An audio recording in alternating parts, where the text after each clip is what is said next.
पिछले हफ्ते हमने एक श्रृंखला हमने शुरू कर दिया परमेश्वर के राज्य के इस विषय को लेकर, और अगले 2 हफ्ते भी, आज को मिलाकर अगले और 3 संडे हम इन बातों को, परमेश्वर के राज्य के उस विषय को लेकर हम बहुत ही गहराई में हम काफ़ी चीज़ों को हम सीखेंगे।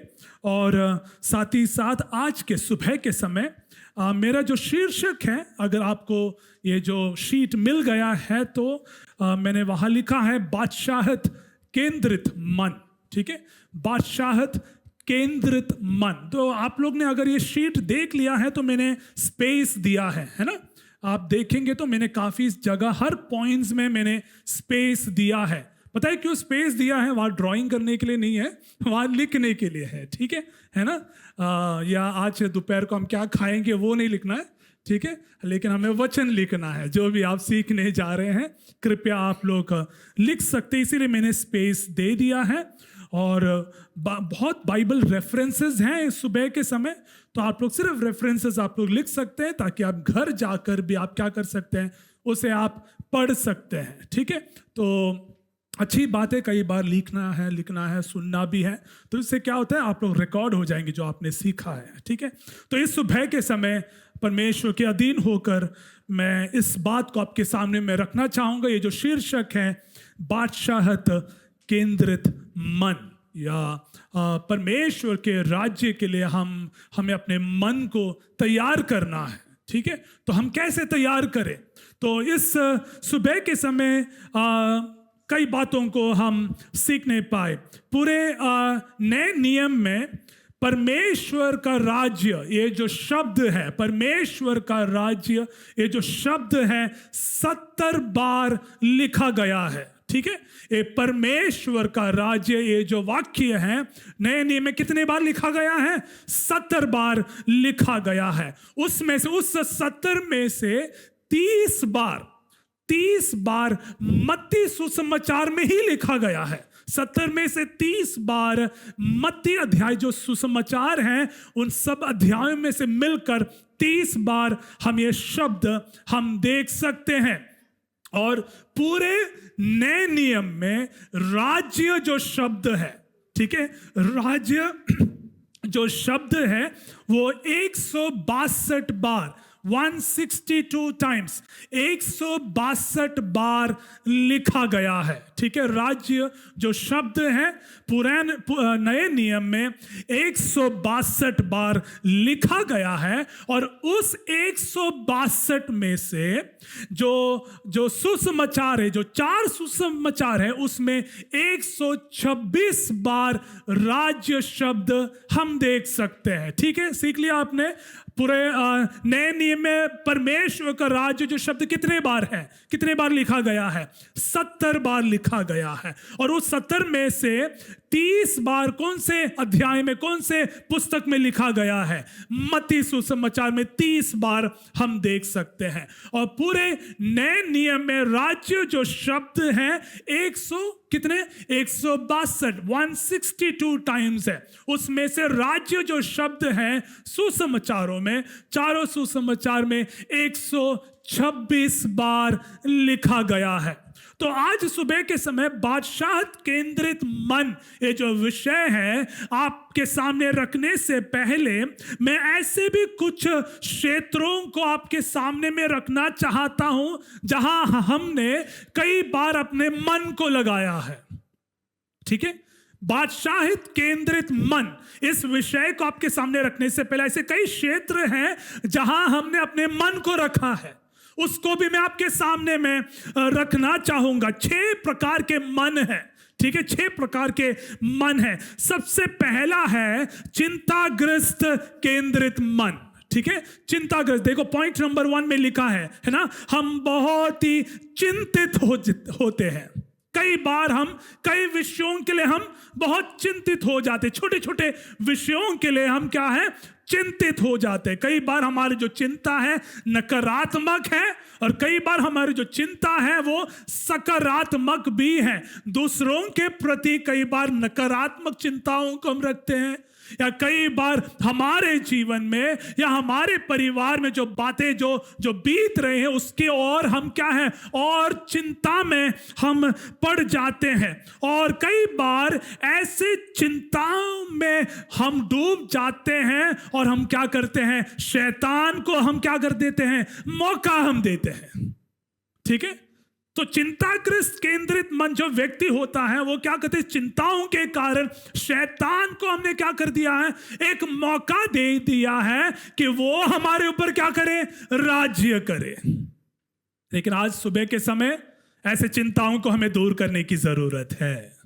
Praise God. और हमें क्या है, परमेश्वर के राज्य के उस और हमें देखने की जरूरत है, परमेश्वर के राज्य की ओर हमें केंद्रित करने की बहुत बहुत जरूरत है। देखो, मार्था के पास यीशु के चरणों में बैठने के लिए समय नहीं है ना। मार्था बहुत व्यस्त है, किचन में वो कुछ पका रही है, और उसे प्रॉब्लम ये, चिंता ये है कि मरियम क्यों क्या है, परमेश्वर के सामने बैठी है। देखो, चिंता देख लीजिए, उसे अपने बारे में चिंता करने की जरूरत है, लेकिन वो क्या कर रही है, वो दूसरों के बारे में क्या कर रही है, चिंता। कई बार हम भी तो ऐसी है, या हमारे ऊपर इतना प्रॉब्लम्स है, लेकिन हम दूसरों के बारे में हम क्या करते हैं, बहुत चिंता हम करते। घर पर भी क्या है, जो टाइम है वहां हम बैठकर घर पे भी परमेश्वर के बारे में ज्यादा हम नहीं सोचते हैं, हम दूसरों के बारे में हम क्या करते हैं, ज्यादा हम सोचते हैं। तो चिंताग्रस्त केंद्रित मन।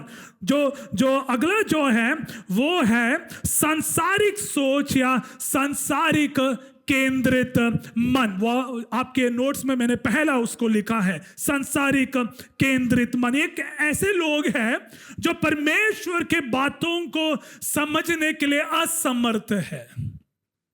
वे जानते हैं, उन्होंने शायद से यीशु के बारे में सुना भी होगा, या सुसमाचार क्या है वो भी उन लोग जानते हैं, लेकिन गहराई में परमेश्वर को अनुभव करने के लिए ऐसे लोग क्या है, असमर्थ है। क्योंकि ऐसे लोग सांसारिक मामलों में क्या है, और अपने समय को देना चाहता है।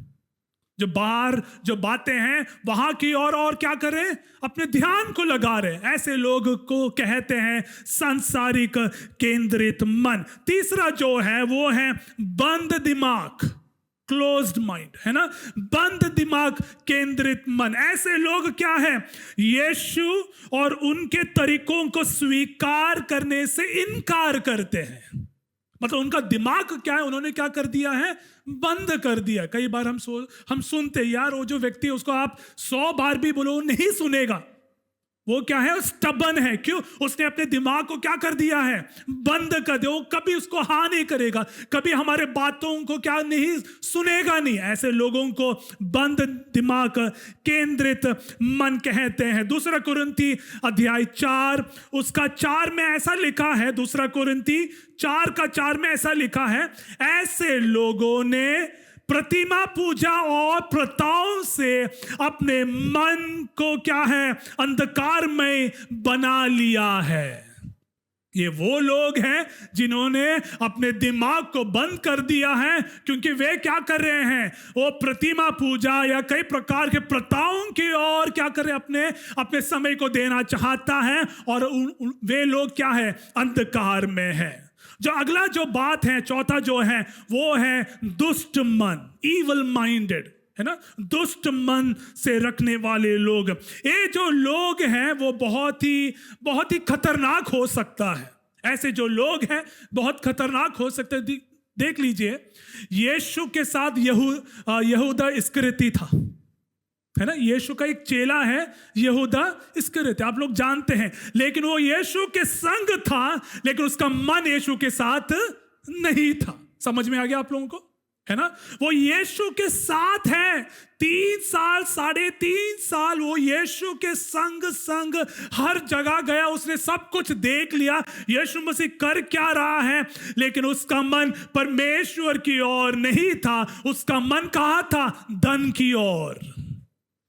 हालेलुया, आमेन। तो दुष्ट मन जो है, ऐसे भी लोग हैं। नीति वचन अध्याय 11 उसका 20, नीति वचन प्रोवर्ब्स नीति वचन 11 उसका 20 में देखो कैसा लिखा है, बहुत साफ रीति से लिखा है, यहोवा दुष्ट मन वालों से क्या करता है, घृणा करता है। अरे बाप रे, वचन देखो कैसे साफ लिखा है। यहोवा क्या है? दुष्ट मन वालों से क्या है? घृणा करता है, परंतु, मुझे वचन बहुत पसंद आया, परंतु धर्म करने वालों से वो प्रेम करता है। Hallelujah, hallelujah, praise God. अगला जो है पॉइंट नंबर 5, उसमें कैसा लिखा है? वचन के प्रति समर्पित मन। आमेन। अभी हमने कई चीजों को सीख लिया। संसारिक केंद्रित मन, चिंताग्रस्त केंद्रित मन, फिर हमने बंद दिमाग केंद्रित मन, फिर दुष्ट मन जो दुष्ट योजनाओं को मन में रखते हैं। अब हम सीखने जा रहे हैं कि ऐसे भी लोग हैं जो परमेश्वर के वचन को भी प्राथमिक स्थान दिया है।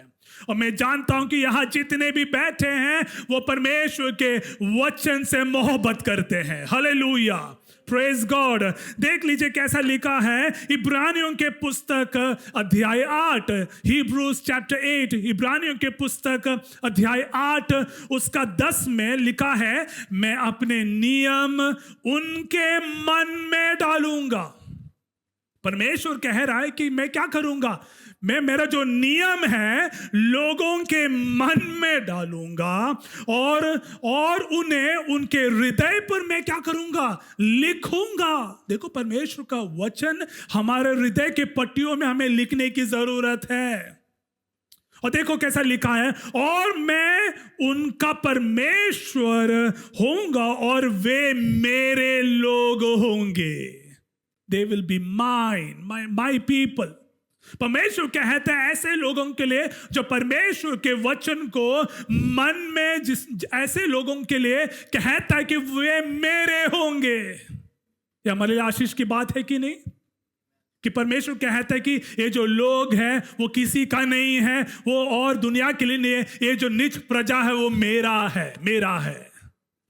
Praise God. अगला जो बात है कैसा लिखा गया है, फिर हम क्या है? बादशाहित केंद्रित मन की ओर हम जा सकते हैं। अगर हम वचन की ओर अगर हम केंद्रित करेंगे तब परमेश्वर हमें सिखाएगा कि हम कैसे बादशाहित केंद्रित मन की ओर हम बढ़ सकते हैं। इस मन को पैदा करने के लिए आपको प्रार्थना की जरूरत है। ये भी याद रखना, परमेश्वर के राज्य के लिए अगर आपके मन को तैयार करना है तो आपको प्रार्थना करने की जरूरत है। और आपको यह प्रार्थना करना कि परमेश्वर हमारे मन को खोले। परमेश्वर से प्रार्थना करने की परमेश्वर हमारे मन को खोले। मैं वचन के आधार पर कह रहा हूं। लूका अध्याय 24 उसका 45 में लिखा है, लूक 24:45 में इस प्रकार लिखा है, फिर यीशु ने शास्त्रों को समझाने के लिए उनके मन को खोल दिया। अब यीशु क्या करे? लोगों के मन को खोला है। क्यों? ताकि जो यीशु सिखा रहा है वे लोग क्या है? समझे और उससे क्या करे? ग्रहण करे। मतलब अगर आपको बादशाहित केंद्रित मन को पैदा करना है तो इस सुबह के समय हमें प्रार्थना करने की जरूरत है कि परमेश्वर तू मेरे मन को खोल दे। हालेलुया। तू मेरे दिमाग को खोल दे, मेरे आत्मिक सूखापन को तू क्या कर? दूर कर दे। तब आप एक उपयोगी पात्र बनकर परमेश्वर के राज्य के लिए एक आशीष का कारण ठहरेगा। आमीन, हालेलुया। तो हम आगे हम बढ़ना चाहते हैं तो हम बादशाहित केंद्रित मन को हम कैसे हम पैदा हम कर सकते हैं? कैसे हम कर सकते हैं? ज्यादा मैं बातों को मैं आपके सामने में रखना नहीं चाहूंगा। इसका जो अर्थ है बादशाहित राज्य मन का अर्थ है स्वर्गीय मन। मैं जब इस शीर्षक आपके सामने रख रहा हूं इसका अर्थ है कि हम क्या है? स्वर्गीय मन को हम लगाए या अनंत काल पर हम क्या करें? केंद्रित करें। इसका अर्थ है कि परमेश्वर के राज्य को अपने जीवन को क्या है? केंद्र बनाने की जरूरत है। आपके जीवन में जो बातें हैं, अगर आपने किसी चीज को प्राथमिकता दी है उसे दूर रख कर आज से हम ये सीखे कि मेरे जीवन में प्रायोरिटी कौन है? परमेश्वर का राज्य है। हालेलुया। वो सर्वोच्च प्राथमिकता देने की जरूरत है और परमेश्वर के राज्य की उन्नति की दशा में हमें प्रयास करने की भी बहुत जरूरत है। याद रखना, यूहन्ना बपतिस्मा देने वाला, ये जो बंदा है, ये जो प्रचारक है, ये जो भविष्यवक्ता है, वो कलीसिया के बारे में प्रचार नहीं किया। उसने क्या प्रचार किया? देखो कैसा लिखा है मत्ती 3:3। क्या लिखा है? उन दिनों में यूहन्ना बपतिस्मा देने वाला आया और प्रचार किया। क्या प्रचार किया? कि प्रभु तुझे 30, 60, 100 गुना आशीषित करेगा, तू कनाडा जाएगा, तू अमेरिका जाएगा। वो नहीं प्रचार किया। यूहन्ना बपतिस्मा देने वाला क्या प्रचार किया? मन फिरो, क्योंकि क्या है? स्वर्ग का राज निकट है। Hallelujah, praise God. सबसे पहला प्रचार जो हम सुसमाचार में हम देखते हैं वो क्या है? मन फिराओ। क्यों? क्या है? मेरा यीशु का आना बहुत जल्दी है। Hallelujah, praise God. और साथ ही साथ यीशु ने भी, जो यूहन्ना बपतिस्मा ने जो प्रचार किया, वही उसी श्रृंखला को यीशु ने भी क्या किया? आगे बढ़ाया। यीशु और दूसरा कुछ और प्रचार नहीं किया, ये याद रखना। हाँ, यीशु चमत्कारों को कर रहे थे, लोगों को खिला रहे थे, बहुत कुछ किया है। लेकिन मत्ती अध्याय 4 उसका 17 देखो, यीशु ने क्या प्रचार किया? उस समय से यीशु ने प्रचार करना और कहना शुरू कर दिया। मतलब जब से यीशु ने सेवकाई को शुरू कर दिया, तो इसीलिए लिखा है उस समय से, मत्ती 4 का 17 ऐसा लिखा है, उस समय से यीशु प्रचार करना और कहना शुरू कर दिया। क्या किया? क्या लिखा है? मन फिराओ, क्योंकि स्वर्ग का राज क्या है? निकट है। यूहन्ना बपतिस्मा देने वाला भी यही कह रहा है और अब यीशु भी यही कह रहा है। आज हमसे भी यही कह रहा है कि जो बातें सही नहीं है उसे तू क्या कर? दिल की पट्टियों से तू दूर फेंक दे, क्योंकि क्या है? स्वर्ग का राज बहुत निकट है। Hallelujah, praise God. और आगे देख लीजिए कैसा लिखा है। फिर यीशु ने कई विभिन्न क्या है? दृष्टांतों के जरिए भी और अपनी शिक्षाओं के जरिए भी क्या है? परमेश्वर के राज्य के बारे में सिखाया। और क्या है? पुनरुत्थान के बाद भी। अब वहां यीशु मसीह की सेवकाई उस क्रूस तक खत्म नहीं हुआ है, उसके बाद भी जारी है। पुनरुत्थान के बाद भी प्रेरितों के काम अध्याय 1 उसका 3, प्रेरितों के काम अध्याय 1 उसका 3 में ऐसा लिखा है कि क्या है? जिसके दौरान परमेश्वर यीशु ने उनके शिष्यों के साथ 40 दिन रहा। आप लोग जानते हैं कि यीशु के पुनरुत्थान के बाद यीशु मसीह चेलों के साथ कितना दिन था? 40 दिन, 40 डेज। और प्रेरितों के काम अध्याय 1 का 3 में ऐसा लिखा है, और जिसके दौरान उन्होंने परमेश्वर के राज्य संबंधित बातों के बारे में उन्होंने बात की। हालेलुया। तो देख लीजिए परमेश्वर का राज्य कितना महत्वपूर्ण है। सेवकाई से पहले यूहन्ना बपतिस्मा ने मार्गों को तैयार किया, वहां भी प्रचार हो रहा है स्वर्ग राज के बारे में। यीशु मसीह जब सेवकाई को शुरू किया, यीशु मसीह भी कह रहे कि स्वर्ग का राज निकट है। और फिर दृष्टांतों के जरिए फिर यीशु मसीह ने सिखाई कि स्वर्ग का राज्य क्या है? निकट है। पुनरुत्थान के बाद भी प्रेरितों के काम में लिखा गया है कि क्या है? परमेश्वर के राज्य के संबंधित बातों को यीशु मसीह ने सिखाया। Hallelujah, praise God. कहना कहानी यहां खत्म नहीं हो रहा है। और उसके बाद यीशु ने शिष्यों को भी आदेश दिया। मत्ती अध्याय 10 उसका 5 और 7 में इस प्रकार लिखा है, यीशु ने इन 12 को भेजा और उन्हें आज्ञा दी। देखो यीशु कमांड दे रहा है, ऑर्डर दे रहा है, आज्ञा दी कि जाओ प्रचार करो और कहो कि क्या है? स्वर्ग का राज निकट आया है। Hallelujah, hallelujah. और ये जो आज्ञा है आज भी यीशु मसीह मुझसे, आप सबों से, जितने मेरे आवाज को सुन रहे आप सबों से यीशु यही कहता है, जाओ प्रचार करो कि मन फिराओ, क्योंकि स्वर्ग का राज्य क्या है, निकट है। Hallelujah, praise God. तो हम बादशाहत के प्रति समर्पित हम कैसे बने? 7 बातों को मैंने लिख लिया है आपके पेपर में। 7 बातें हैं। सबसे पहला क्या है? परमेश्वर के प्रति अपनी आवश्यकताओं का एहसास करें। आवश्यकता मैंने जो लिखा है उसका मतलब ये नहीं कि आर्थिक उस आवश्यकता, उस नीड के बारे में मैं नहीं कह रहा हूं। यह आपके आत्मिक नीड के बारे में मैं कह रहा हूं। कई बार हम बहुत खुश हो जाते हैं, हम जब आर्थिक विषय की और हम जब सुनते हैं तो हम बहुत खुश हैं, लेकिन परमेश्वर का राज्य यहां क्या है? अपने आत्मिक गरीबी के बारे में लिखा गया है। मुझे और आपको क्या है? जांचने की जरूरत है कि हम आत्मिक तौर पर हम कितने अमीर हैं और हम आत्मिक तौर पर हम कितने गरीब हैं करके। आपको समझ में आ गया मैं क्या कहना चाह रहा हूं?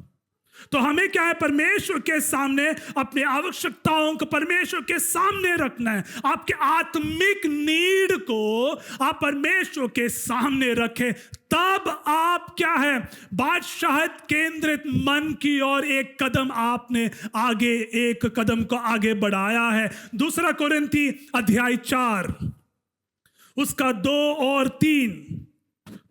2 कोरिन्थी अध्याय 4 उसका 2 और 3 में पढ़ना चाहूंगा। वचन 3 में ऐसा लिखा है, परंतु यदि हमारे सुसमाचार पर पर्दा पड़ा है।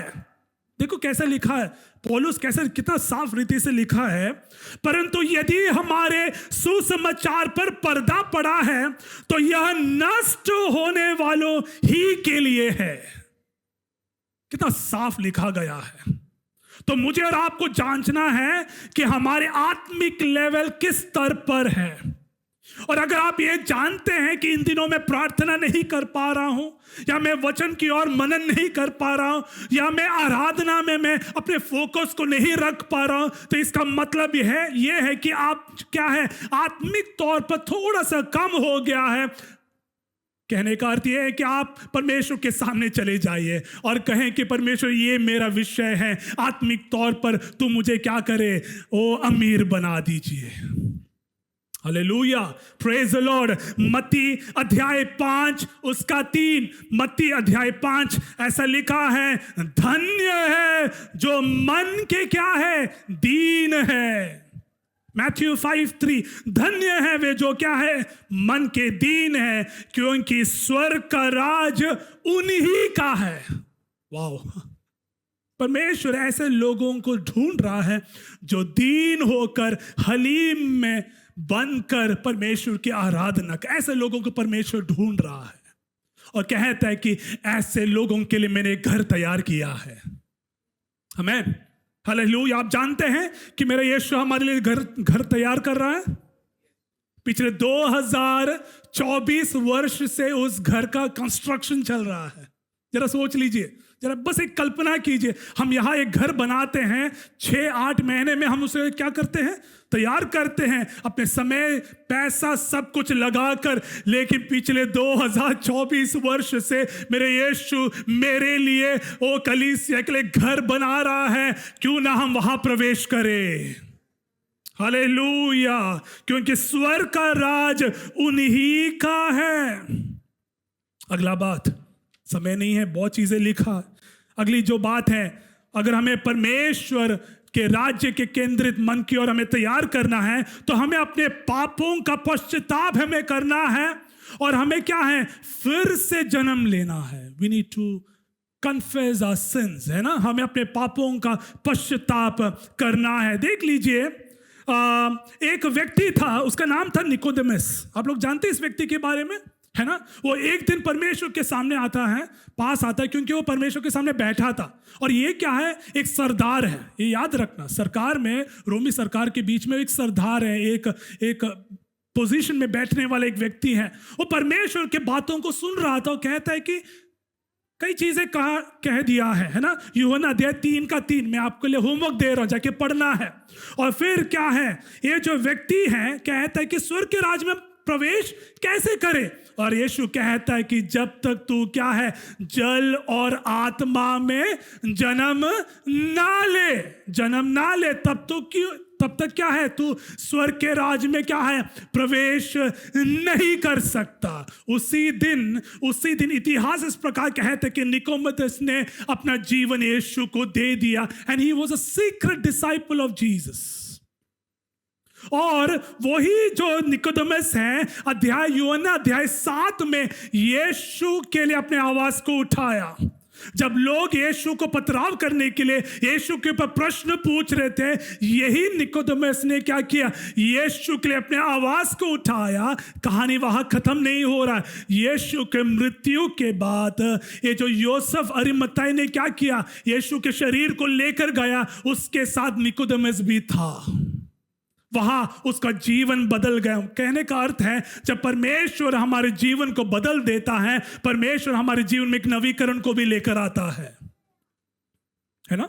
सिर्फ रोने से या आंसू बहाने से हम ये ना सोचे कि मेरा जीवन बदल गया है। हम बहुत रोते हैं परमेश्वर के सामने, फिर हम क्या करते हैं, यहां से हम जब बाहर जाते हैं, फिर हम अपने कामों में हम क्या हो जाते हैं, सेम हम करते हैं। रियल चेंज तब होता है जब हम परमेश्वर के आज्ञाओं का पालन करते हैं, और क्रूस को हम जब प्रथम स्थान देते हैं, उसे हम रियल चेंज हम कहते हैं, जो निकोदेमुस के जीवन में हुआ है। तीसरी बात, परमेश्वर के लिए जिए। हम परमेश्वर के लिए जिए और परमेश्वर के राज्य को अपने प्राथमिक चिंता बनाए। किसके लिए जीना है? हमें परमेश्वर के लिए जीना है। मैं ये नहीं कह रहा हूं कि आप आज इस आराधना के अपने परिवार को छोड़ दे, बोलने कि मुझे तेरे साथ जीना नहीं है, या मेरे बच्चे, मैं उसकी बात नहीं कह रहा हूं। हमारे पास, हमारे सामने प्राथमिकता कौन है? हमने कई चीजों को इंपॉर्टेंस दिया है कि नहीं? हमारे पर्सनल लाइफ में, हमारे फैमिली में हमने कई चीजों को प्राथमिकता दी है, और हम उसकी ओर हम दौड़ रहे हैं। उस प्राथमिकताओं को क्या करने के लिए, निभाने के लिए हम यहां वहां भाग रहे हैं, हम काम करते हैं, हम पैसा कमा रहे हैं, लेकिन इसके बीच में हमने प्रभु को छोड़ दिया है। कई बार इसके बीच में हमने परमेश्वर को कई बार हम भूल गए हैं। प्रभु वो कहना चाहता है कि आज से तुम क्या करो, मेरे लिए, परमेश्वर के राज के लिए तुम क्या करो, प्राथमिक स्थान हम दे। क्या यह कार्य परमेश्वर के राज्य को बढ़ाएगा या घटाएगा? हमारे जो काम है उसे क्या हम परमेश्वर के राज्य को हम बढ़ा रहे हैं या घटा रहे हैं?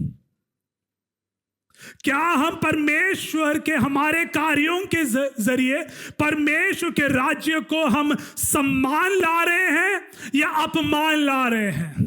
ये प्रश्न आपके सामने मैं पूछना चाहूंगा।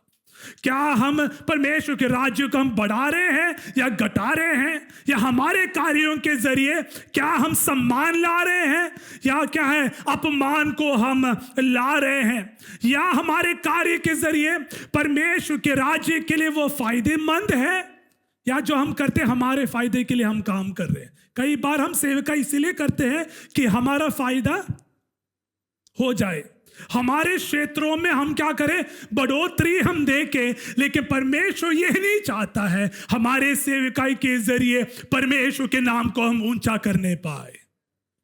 हालेलुया।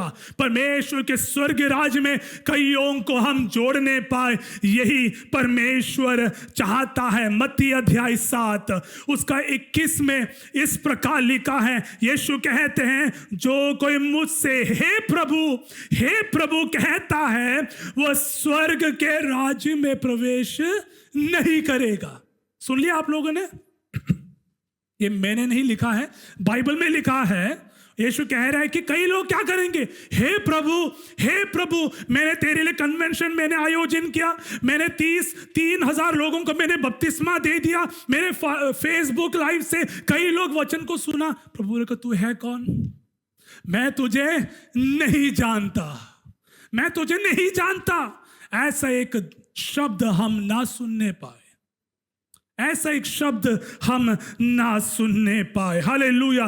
परंतु वचन में क्या लिखा है? परंतु वही जो मेरे स्वर्गीय पिता की इच्छा पर चलता है वही क्या है? स्वर्ग राज में प्रवेश करेगा। Amen. Hallelujah. Praise God, praise God. एक प्रश्न मैं आपके सामने पूछना चाहूंगा, क्या आप परमेश्वर की इच्छा पर चल रहे हैं? क्या हम परमेश्वर के वचन का हम पालन हम कर रहे हैं? क्या परमेश्वर के दिए गए शिक्षाओं के अनुसार हम जी रहे हैं? सब जानते हैं आप लोग, वचन में क्या लिखा है आप सब जानते हैं, लेकिन क्या हमने परमेश्वर की इच्छाओं के लिए हमने कभी प्रार्थना की कि प्रभु तू क्या चाहता है? क्या परमेश्वर के आज्ञाओं का क्या हम पालन करते हैं? हे प्रभु कहने वाले बहुत से हैं, बहुत से लोग परमेश्वर के राज्य में प्रवेश नहीं करेंगे। ये बात आप याद रखना। हालेलुया, प्रेज गॉड, आमेन। अगली बात, परमेश्वर के वचन को हम सिखाए। जब परमेश्वर के वचन को हम जब सिखाते हैं तब हम बादशाहित केंद्रित मन को हम उत्पन्न करेंगे। मरकुस का सुसमाचार मेरे साथ निकालेंगे आप लोग। मरकुस का सुसमाचार अध्याय 7 उसका 1, 2, 3 और उसके बाद 6, 7 और 8 हम पढ़ेंगे। देखो कैसा लिखा है। तब फरीसी और कुछ शास्त्री जो यरूशलेम से आए थे उसके पास इकट्ठा हुए और उन्होंने उसके कुछ चेलों को अशुद्ध अर्थात बिना धोए हाथों से रोटी खाते देखा, क्योंकि फरीसी और सब यहूदी पूर्वजों की परंपरा पर चलते हैं। हम बहुत परंपराओं के मानने वाले लोग हैं, हम, है ना? हम बहुत मानने वाले लोग हैं। ऐसे ही कुछ लोग हैं यहाँ। कौन है? फरीसी और यहूदी। अब वचन 6 में देखो, 6, 7। उसने उनसे कहा, यशायाह, उसने कौन है? यीशु, ठीक है? क्योंकि जो फरीसी और यहूदी लोग हैं यीशु से प्रश्न पूछ रहे कि तुम्हारे चेले क्या रहे हैं? परंपराओं को क्या कर रहे हैं? पालन नहीं कर रहे हैं। देखो यीशु ने क्या लिखा। यशायाह ने तुम कपटियों के विषय में बहुत ठीक लिखा है। बहुत बढ़िया, ठीक है? कैसा लिखा है? ये लोग क्या है? होठों से तो मेरा क्या है? आदर करते हैं, पर उनका मन मुझसे क्या है? दूर है। कितना साफ है ना यीशु मसीह का वचन।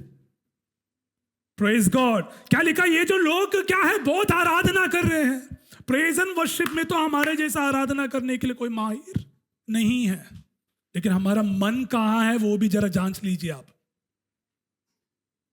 Praise God. किसी को बुरा तो नहीं लग रहा है? अच्छी बात है। और वचन 7 देखो कैसा लिखा है। ये व्यर्थ क्या है? मेरी उपासना करते हैं, क्योंकि मनुष्यों की आज्ञाओं को क्या है? धर्मोपदेश करके सिखाते हैं, क्योंकि तुम परमेश्वर की आज्ञाओं को टालकर मनुष्यों की रीति को मनाते हैं। तो ये प्रश्न आज मेरे लिए और आपके लिए है। हम प्रभु को जानते हैं, आराधना कर रहे हैं, हम अपने ऑफरिंग देते हैं, हम लोगों से बातचीत कर रहे हैं, हमारा मन कैसा है प्रभु के सामने? आमेन, हालेलुया। और जो आप जानते हैं वचन के आधार पर मैं कहना चाहता हूं, जो अगर आप परमेश्वर के वचन को दूसरों को सिखाते हैं तो कृपया पहले उसका पालन भी करना सीखें। आप सिखाना बहुत आसान है, समझाना दूसरों को क्या है? बहुत आसान है, लेकिन कृपया हम क्या करें? पहले उसका पालन भी तो करें, है कि नहीं? अगर मैं यहां खड़े होकर मैं आपको सिखा भी रहा हूं, ये वचन पहला मेरे लिए है, ये याद रखना। उसके बाद आपके लिए है। मत्ती अध्याय 5 उसका 19 और 20 हम जल्दी पढ़ेंगे। 5 का 19 और 20 में इस प्रकार लिखा है। इसीलिए जो कोई इन छोटी से छोटी आज्ञाओं में से किसी एक को तोड़े और वैसे ही लोगों को सिखाए। देख लिया आपने क्या लिखा है वचन को? क्या है? छोटी सी छोटी आज्ञाओं में से किसी एक को तोड़े और वैसे ही लोगों को सिखाए, वे स्वर्ग के राज में सबसे क्या होगा? किसने पढ़ लिया बाइबल में? क्या लिखा है? स्वर्ग के राज में क्या होगा? छोटा होगा। आमीन, हालेलुया। और आगे देखो, परंतु जो कोई उन आज्ञाओं का पालन करेगा और दूसरों को सिखाएगा, वह स्वर्ग के राज में क्या है? महान कहलाएगा। समझ में आ गया आप सब लोगों को? सिखाना बहुत आसान है, लेकिन कृपया पहला हम उसका पालन भी करें ताकि हम स्वर्ग के राज में हम क्या हैं? महान हो जाए। आमीन, हालेलुया, प्रेज गॉड। अगली जो बात है मैं आपके सामने में जल्दी रखना चाहूंगा, परमेश्वर के राज्य को आगे बढ़ाने वाला एक कार्यकर्ता हम बने। एक कार्यकर्ता बनने की जरूरत। कई पार्टीज हैं हमारे, पॉलिटिकल पार्टीज में कई लाखों कार्यकर्ता है ना जो मेंबरशिप में, और फिर उस पार्टी के लिए वो क्या करेंगे? यहां वहां भागेंगे, वोट मांगते हैं। क्यों? क्योंकि वो किसी संस्था का मेंबर है। परमेश्वर हमें भी कार्यकर्ता के रूप में देखा है। जानते हैं आप लोग ये चीज? Hallelujah, praise God. परमेश्वर के राज्य को आगे बढ़ाने के लिए सबसे पहला खुद को हमें प्रभु के सामने रखना है, सबसे पहला। अगली बात, अपने संसाधनों को परमेश्वर के सामने रखने की जरूरत है। तीसरी बात, हम अपने समय को परमेश्वर के सामने देने की जरूरत है। हमारे प्रतिभा, हमारे कौशल, हमारे टैलेंट, हमारे जो गिफ्ट है, गुण है, उसको भी परमेश्वर के सामने रखने की जरूरत है। तब हम कार्यकर्ता कहलाएंगे हम। हालेलुया, प्रेज गॉड, आमेन, हालेलुया। देख लीजिए मत्ती अध्याय 9 उसका 36 से नीचे ऐसा लिखा है, फसल तो बहुत है लेकिन क्या है? मजदूर क्या है? थोड़े हैं। बहुत है, फसल बहुत है काटने के लिए। और यीशु मसीह जो 2024 साल पहले जो बात बताया था, आज भी सच है कि आज भी क्या है? मजदूर कम है। परमेश्वर के राज्य में एक जॉब वैकेंसी है। ध्यान से सुनना आप सब लोग, परमेश्वर के राज्य में एक जॉब वैकेंसी है जो आज भी वैकेंट है, और उस वैकेंसी का नाम है मजदूर। जरूरत है, लीडर जरूरत नहीं है, एमए बीएड की जरूरत नहीं है। आमीन, हालेलुया। परमेश्वर का जॉब वैकेंसी का टाइटल क्या है? मजदूर। प्रभु मुझे और आपको देखकर कह रहा है कि तुम क्या करे? कार्यकर्ता बन जाए। हालेलुया। आप में से कितने लोग तैयार हैं प्रभु के राज्य के लिए एक कार्यकर्ता बनने के लिए? हालेलुया। आप में से कितने लोग तैयार हैं सुसमाचार को फैलाने के लिए? हालेलुया। आप में से कितने लोग तैयार हैं ये कहने के लिए मेरे संसाधनों के जरिए, मेरा जो गुण है, मेरे पास जो धन है, मेरा जो परिवार है, मेरा जो समय है, वो सब मैं क्या करूंगा? यीशु के राज्य के लिए मैं इस्तेमाल करूंगा। Praise the Lord, hallelujah. अगली बात छठवा जो बात है, दुख और सताव के बीच में भी परमेश्वर के राज्य को बढ़ाए। चाहे दुख है, आपके जीवन में पीड़ा है, सताव है, चाहे कुछ भी हो, यीशु को ना छोड़े आप। हालेलुया। यीशु मसीह को जानने के कारण मैं जानता हूं यहाँ बहुत से लोग हैं जो पीड़ा को सह रहे हैं, जो सताव को सह रहे हैं। ऐसे लोगों के लिए एक वचन है जो मैं आपके सामने में रखना चाहूंगा। मत्ती 5 उसका 10 ऐसा लिखा है, धन्य है वे जो धर्म के कारण सताए जाते हैं, क्योंकि स्वर्ग का राज उन्हीं का है। हालेलुया। अगर आप यीशु मसीह नाम के निमित्त अगर आप पीड़ा को सह रहे हैं, अगर यीशु मसीह के सुसमाचार के निमित्त अगर आप कष्ट को उठा रहे हैं, यीशु कहता है कि तू धन्य है, तू आशीषित है, तेरे लिए मैंने एक जगह तैयार कर दिया है। Hallelujah, praise the Lord, praise the Lord. अगली बात जो आखिरी है, कैसा लिखा गया है, आपने क्या है, अपना मन स्वर्गीय चीजों पर लगाए, तब आप बादशाहत केंद्रित मन को आप उत्पन्न करेंगे। अपने मन को कहां लगाना है? स्वर्गीय चीजों के ऊपर। हालेलुया। कोलोसियों के पुस्तक अध्याय 3 उसका 2 और 3 में ऐसा लिखा है, पृथ्वी पर की नहीं परंतु स्वर्गीय वस्तुओं पर ध्यान लगाओ। दूसरों के बारे में चिंता करने की जरूरत नहीं है, उसके पास क्या है क्या नहीं है, वो क्या कैसे बोलते हैं या किससे बात करते हो, आपकी चिंता नहीं है। मेरा और आपका चिंता ये होना चाहिए कि मुझे कैसे भी उस नीले आसमान के पार जाना है। जाना है कि नहीं कलीसिया? जाना है कि नहीं? मेरा यीशु जल्दी आ रहा है कि नहीं? बादलों पर जल्दी मेरा यीशु आ रहा है। इसलिए थिस्सलुनीके पुस्तक में लिखा गया है कि तुरही फूकी जाएगी, तुरही फूकी जाएगी, और परमेश्वर में जो सो रहे हैं वो क्या है? पहले जी उठेंगे, और उसके बाद हम जो बचे हैं वो भी हवा में यीशु के साथ। मैं उस इंतजार की बाट जो रहा हूं कलीसिया। आप में से कितने लोग तैयार हैं यीशु के साथ हवा में वो बादलों के आर पार जाए और हम गाएंगे नीले आसमान?